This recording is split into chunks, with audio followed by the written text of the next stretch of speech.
जब भी हम पैसे इन्वेस्ट करने की सोचते हैं तो सबसे बड़ा सवाल सामने आता है, म्यूचुअल फंड SIP बेहतर है या सीधे स्टॉक्स में इन्वेस्ट करना चाहिए। बहुत से लोग कंफ्यूजन में रहते हैं। कोई कहता है SIP से डिसिप्लिन आता है, कोई कहता है स्टॉक से असली कमाई होती है। आज हम पूरे डेप्थ में बिना किसी बायस के हर पहलू को समझने की कोशिश करेंगे ताकि आप खुद डिसाइड कर पाओ कि आपके लिए क्या सही है। देखिए, सबसे पहले हमें ये समझना पड़ेगा कि SIP और स्टॉक्स में एक्चुअल फर्क है क्या। SIP मतलब सिस्टमैटिक इन्वेस्टमेंट प्लान। ये एक तरीका है म्यूचुअल फंड्स में धीरे धीरे इन्वेस्ट करने का। हर महीने एक फिक्स्ड अमाउंट कटता है आपके अकाउंट से और वो पैसा ऑटोमेटिकली म्यूचुअल फंड में चला जाता है। यहाँ फंड मैनेजर आपके पैसे से अलग अलग कंपनियों के शेयर्स खरीदता है, यानी आप इनडायरेक्टली स्टॉक मार्केट में इन्वेस्ट कर रहे हो, लेकिन सारा काम एक्सपर्ट संभाल रहा है।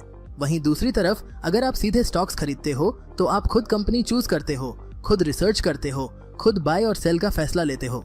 मतलब पूरा कंट्रोल आपके हाथ में होता है, लेकिन पूरी रिस्पॉन्सिबिलिटी भी आपकी होती है। अगर सही शेयर चुना तो जैकपॉट, नहीं तो घाटा भी आपका। अब सवाल आता है, किसमें ज्यादा फायदा है?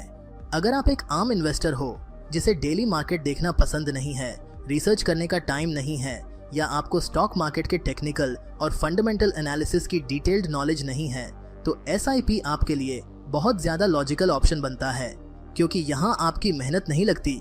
बस आपको हर महीने अपना पैसा इन्वेस्ट करना होता है और फिर लंबी अवधि तक पेशेंस रखना होता है।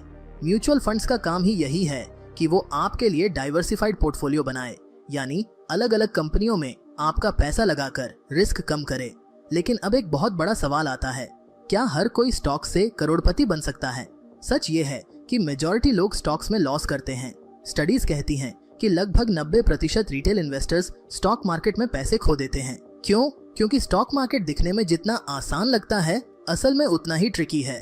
पैनिक में शेयर्स बेचना, जल्दी प्रॉफिट बुक कर लेना, लॉस में फंसे रहना, ये सारी कॉमन ह्यूमन इमोशंस हैं जो स्टॉक मार्केट में हार का कारण बनती हैं, और यही इमोशंस को कंट्रोल करना सबसे मुश्किल काम है। SIP इस मामले में थोड़ा सेफ ऑप्शन बनता है। SIP के साथ आप मार्केट के हाई और लो को एवरेज कर लेते हो। मतलब जब मार्केट नीचे होता है तब ज्यादा यूनिट्स खरीदते हो, और जब मार्केट ऊपर होता है तो कम। लॉन्ग टर्म में ये एवरेजिंग स्ट्रैटेजी काम करती है और आपको एक डिसेंट कंपाउंडेड रिटर्न मिल सकता है। लेकिन SIP में भी एक लिमिटेशन है, रिटर्न्स अक्सर एवरेज होते हैं। यानी अगर मार्केट ने 12% रिटर्न दिया तो शायद आपके SIP को 10% या 11% मिलेगा। अल्ट्रा हाई रिटर्न्स की उम्मीद SIP से नहीं करनी चाहिए। SIP वेल्थ बिल्ड करता है, स्टेडिली फास्ट पैसा बनाने का तरीका नहीं है। अब बात करते हैं रिस्क की। अगर आप स्टॉक्स में इन्वेस्ट कर रहे हो तो आपका रिस्क बहुत कॉन्सेंट्रेटेड हो सकता है।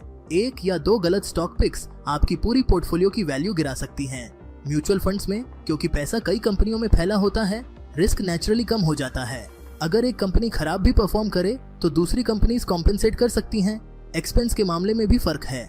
म्यूचुअल फंड्स में आपको मैनेजमेंट फीस देनी होती है, जिसे हम एक्सपेंस रेशियो कहते हैं। ये थोड़ा सा आपके रिटर्न्स को कम कर सकता है, लेकिन बदले में आपको प्रोफेशनल मैनेजमेंट मिलती है। स्टॉक्स में ऐसा कोई फी नहीं है, बस ब्रोकरेज चार्जेस होते हैं जब आप बाई या सेल करते हो। इमोशंस की बात करें तो SIP डिसिप्लिन सिखाता है।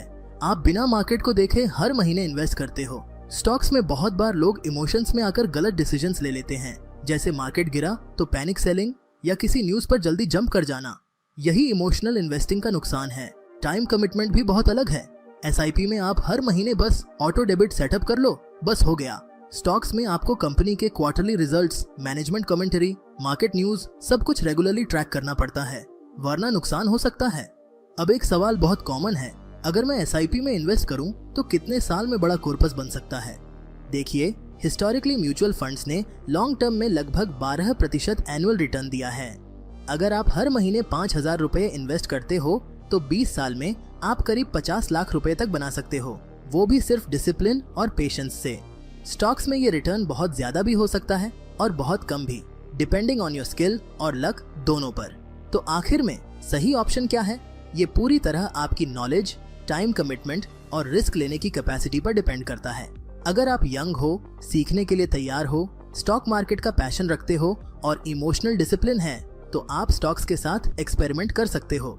लेकिन अगर आप सेफ खेलना चाहते हो, स्टेबल रिटर्न्स चाहते हो और बिना स्ट्रेस के वेल्थ बिल्ड करना चाहते हो, तो SIP आपके लिए बेस्ट ऑप्शन रहेगा।